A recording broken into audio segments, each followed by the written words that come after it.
Was it not difficult at that time?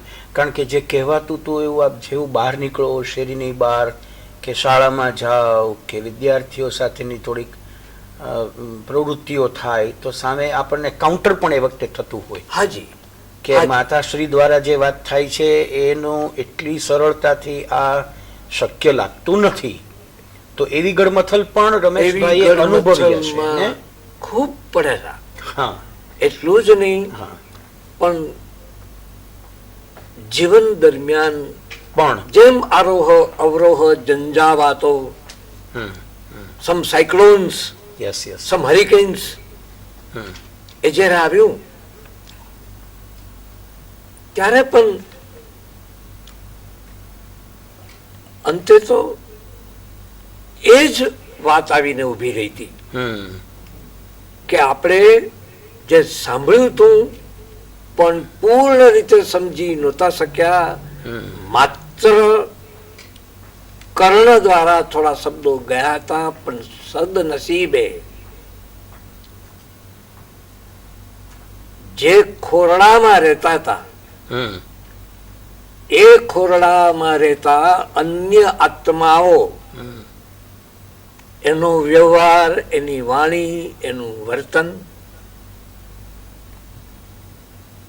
એ એમ કહેતું હતું કે if you humility, that is amrita, if you have humility, perhaps you don't need any other virtue to win the world. અને એ જીવનભર સાથે રહ્યું, જાણે અજાણે પણ એ જીવનભર સાથે રહ્યું. પ્રાથમિક શિક્ષણ પોરબંદર? પ્રાથમિક શિક્ષણ પોરબંદર. અને માધ્યમિક એટલે માધ્યમિક, હા, એટલે જેને આપણે ગુજરાતી કહીએ પહેલી, બીજી, ત્રીજી, ચોથી એમ, ત્યારે પછી કહેવાતું હતું ફર્સ્ટ, સેકન્ડ, થર્ડ, એ મિડલ સ્કૂલ ગણાતી. અને fourth, fifth, sixth, seventh. Seventh was matriculation. Matriculation, yes, એ ગણાતી હાઈસ્કૂલ. આ રીતનું હતું, જેમાં પોરબંદર એ પ્રાથમિક અને ફર્સ્ટ, સેકન્ડ, થર્ડ. રાજકોટ એક વર્ષ દેવકોરબા સ્કૂલ અને એસએસસી સુધીના બાકીના વર્ષો એ આલ્ફ્રેડ હાઈસ્કૂલ. ઓહો, મહાત્મા ગાંધી વિદ્યાલય. વાહ. આ જે આખી શિક્ષણ પ્રક્રિયા હતી, હાજી, આપ જે ભણ્યા, હાજી, એ દરમિયાનનો ભણતર પ્રત્યેની અભિરુચિ ની કોઈ યાદદાસ્ત આપ કહી શકો? એની પહેલા હું આપને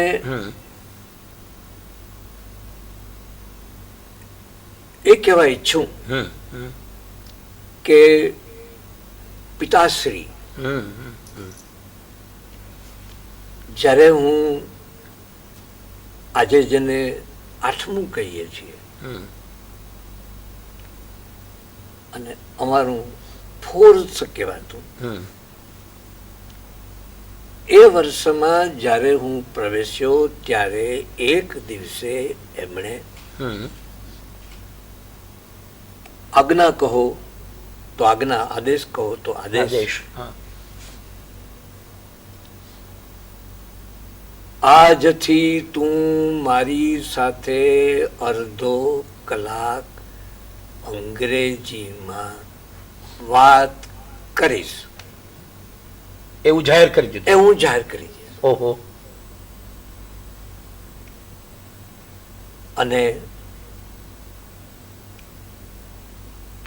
આપને શરૂઆતનું એક અઠવાડિયું, પહેલું અઠવાડિયું, કારણ કે પિતા ભલે નોન મેટ્રિક હતા પણ અંગ્રેજોની સાથે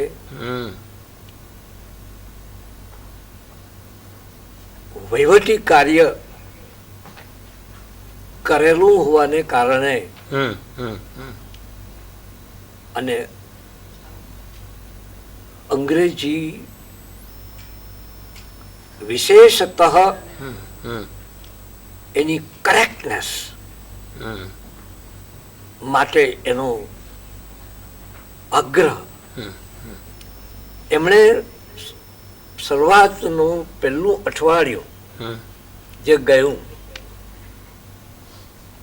એક વાક્ય એવું બોલાયું, મારે બોલવાનું હતું, આદેશ મને અપાયો હતો. બન્યું એવું કે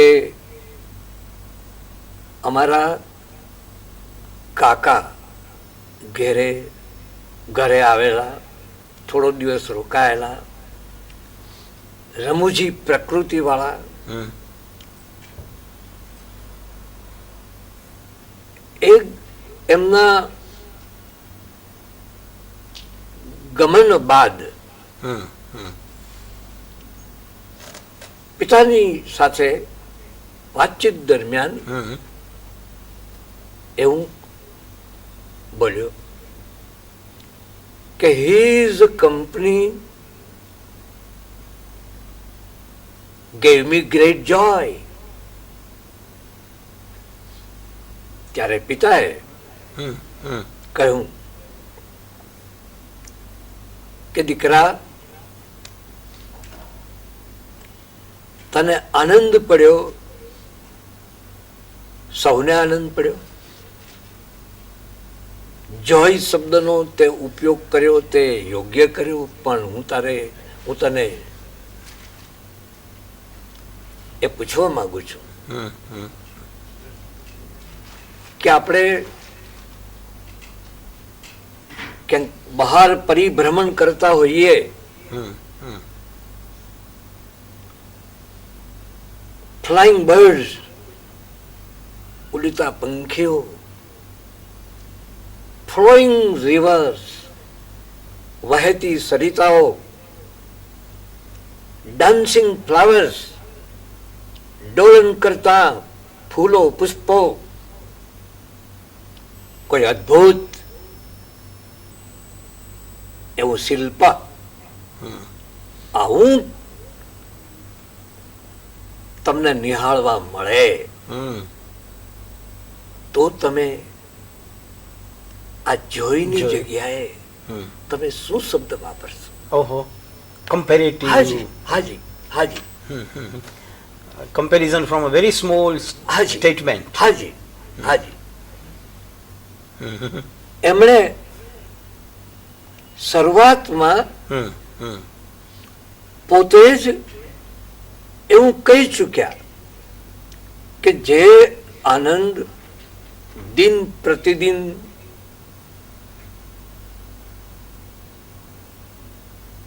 કંઈ પણ બની રહ્યું હોય, કંઈ પણ નિહાળવામાં આવી રહ્યું હોય અને જે આપણને મળે એમાં આપણે જોય, ડિલાઇટ, પ્લેઝર એવા શબ્દો તો વાપરીએ, પણ મારે આ જાણવું છે હમ કે તારા હૈયામાં આવી વિરલ ઘટનાઓ જોવા મળે તો અને જે ભાવ ઉત્પન્ન હા. થાય. તો એના માટે મારી પાસે તો શબ્દો નહોતા, હમ એટલે શીખવવાના એમણે હતા. હમ હમ એમણે કહ્યું કે જ્યારે તમે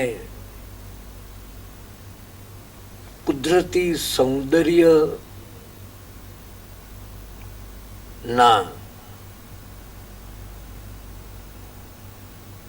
એક મૂક ભાવે તમે પ્રેક્ષક હો, હમ હમ પ્રેક્ષક હો, ત્યારે તમને જે હૃદયમાં આનંદ નું ઝરણું સ્ટ્રીમ હમ જે બહાર આવે એના માટે RAPTURE રેપ્ચર છે. અચ્છા. રેપ્ચર એટલે મેં પૂછ્યું કે કદાચ એવું બને કે આપણે સારું કોઈ પુસ્તક વાંચતા હોઈએ અથવા કોઈ સારા વક્તા ના પ્રવચન ને સાંભળતા પ્રસન્નતા પ્રાપ્ત થઈ હોય તો એવા સમયે જે તમને આનંદ મળે એ છે એક્સ્ટસી, ECSTASY. અને પેલું શિલ્પ, પછી મેં પ્રશ્ન એ પૂછ્યો, પેલું અદ્ભુત શિલ્પ, પછી એ જૈન દેરાસરો નું આર્કિટેક્ચર હોય, કોઈ બુદ્ધની પ્રતિમા, અને જે એ નિહાળીને એ નિરીખીને જે અહેસાસ તમે કરો છો એના માટે કયો શબ્દ વાપરવો? પિતા કહે એ જે તમને આનંદ પડે છે એને ગુજરાતીમાં આપણે શું કહીએ? આપણે સ્વર્ગીય આનંદ કહીએ છીએ. અને એટલે એવા દ્રશ્યો જ્યારે તમે જુઓ નિહાળો ત્યારે એ માટેનો શબ્દ છે BLISS, બ્લિસ. બ્લિસ. સ્વર્ગીય આનંદ જ્યારે તમને પ્રાપ્ત થાય એટલે જોય, ડિલાઇટ, પ્લેઝર એ સામાન્ય આનંદ માટે. વેરેઝ જ્યારે આનંદની ડિગ્રી, એનું પ્રમાણ વધતું જાય ત્યારે જે શબ્દો વપરાય છે એ છે રેપ્ચર, એક્સ્ટસી and bliss. I very frankly and honestly admit that I was not able to grasp At that time. at that time. But as the days passed by, and whenever I thought necessity to teach the bright students who very naturally needed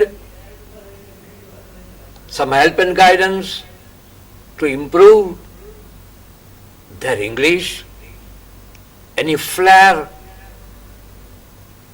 any ભાષા સમૃદ્ધિ, એ બધામાં મને ખૂબ સહાયરૂપ આ બન્યું. એટલું જ નહીં, એ જ અઠવાડિયામાં એક વાક્ય બોલવામાં આવ્યું. વોટ આ પર્સનાલિટી, પપ્પાને હારે વાતચીત કરતા, વોટ આ પર્સનાલિટી, એક સારા વ્યક્તિત્વને જોયા બાદ ત્યારે પિતાએ કહ્યું કે કમસે કમ તારે વોટ આ પર્સનાલિટી એવું અપૂર્ણ ભાવ આમાં મને લાગે છે તે મારા ઉપર છોડ્યું. પર્સનાલિટી કેવી હતી એ ચોડવાનું, એ કહેવાનું. કમસે કમ you should have said good personality, nice personality, impressive personality. પણ મારે તને એ જ શીખવવું છે કે કેટલીક વ્યક્તિ એવી હોય જેના વ્યક્તિત્વની અસર પ્રગાઢ હોય, જે તમને ખેંચે. ચુંબકીય. એ જ પિતાજીએ બદલાયું ભાઈ. પિતાજીએ એ જ પ્રયત્ન મને શીખવવાનો કર્યો. Magnetic personality, magnetic personality. Magnetic personality. અને એમણે ઉમેર્યું,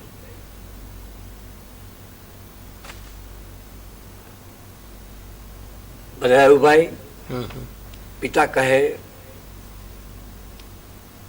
કે વિશાળ લલાટ હોય, આંખો લગભગ કાન સુધી અડે એટલી લીંબુના ફાળ જેવી, મુખારબિંદુ પર નૂર હોય, તેજ હોય, આભા હોય. તમને એવું લાગે કે there is something like aura, એવું લાગે. How will you describe such personality? Now that was not my age to understand. Even then, he attempted to imbibe in me. આવી જે પર્સનાલિટી છે,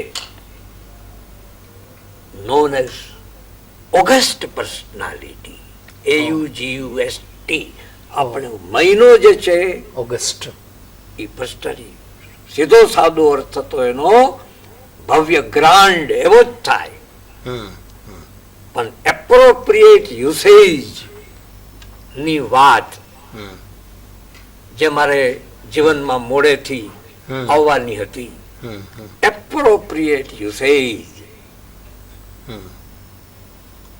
એ મને એ સમયમાં પિતાએ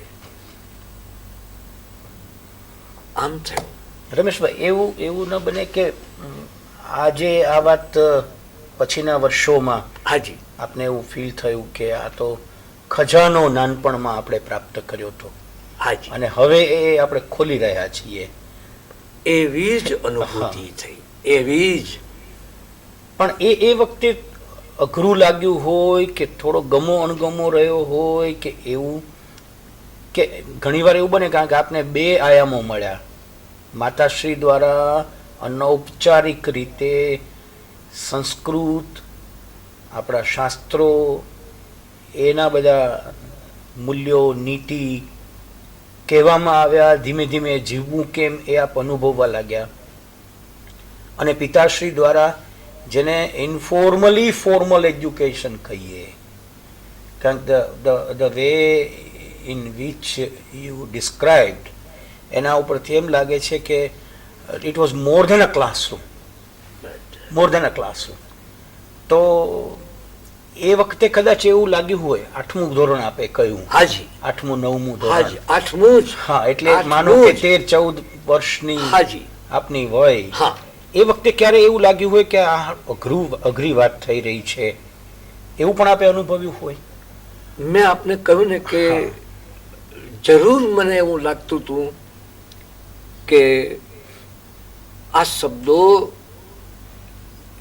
એપ્રોપ્રિએટ યુસેજ વિશે તો ત્યારની કોઈ મારી એવી ઉંમર નહોતી, પણ અમારે ફર્સ્ટ, સેકન્ડ, થર્ડ, મેં આપને કહ્યું છે ફર્સ્ટ, સેકન્ડ, થર્ડ, એ 3 વર્ષ અંગ્રેજી ફર્સ્ટથી શરૂ થઈ જાય, ફર્સ્ટ, સેકન્ડ, થર્ડ. એટલે થર્ડ સુધીમાં, જેને આજે આપણે પાઠમાળા ના નામથી માત્ર ઓળખીએ છીએ, એ શીખવાતી નથી. આજે શીખવાતી નથી, સાચી વાત છે. અને એ મને તો એવું લાગે છે કે એ મોટામાં મોટી કચાશ રહી જાય છે. આપણે અંગ્રેજીમાં પાછળ રહ્યા છીએ એનું કારણ એ છે કે પાઠમાળા આપણામાંથી નીકળી ગઈ. કારણ કે મને એવું યાદ છે કે જે પાઠમાળા હું પણ શીખ્યો છું, હાજી હાજી, એની આપની પાસે અનિવાર્ય રૂપો છે. મેં ગાયા છે, હાજી શીખ્યો નથી, ગાયા પણ હાજી છે. હાજી તો હાજી એ જે લઢણ આવી ગઈ, હાજી એ જે રોપાઈ ગયું, હાજી જે પેલું માતાશ્રી અને પિતાશ્રીએ સહજ ભાવે કર્યું, હાજી એ હાજી સ્કૂલની અંદર પણ